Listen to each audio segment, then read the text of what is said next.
عايزة تعملي الموتزاريلا ستيكس وعايزاها تطلع الكفر بتاعها يكون متماسك زي اللي انت شايفاها دي، وتطلع سايحة ودايبة من جوه وبتمط مطة خيالية، والكفر بتاعها عمره ما يفك منك.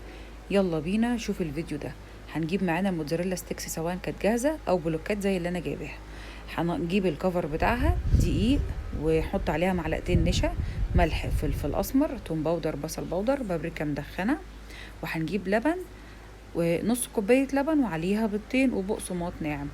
هنغلف الموتزاريلا ستيكس الأول بالدقيق، وبعد كده ننزل بالموتزاريلا في اللبن، ونغطيها بالبقسماط. بعد كده هنرجع ننزل بيها في البيض تاني، البيض باللبن، ونرجع نغطيها بالبقسماط مرتين، ونحطها في الديب فريزر او في الفريزر. لازم تتجمد على الاقل ساعتين قبل ما تعمليها، لحد لما تبقى ناشفه جدا.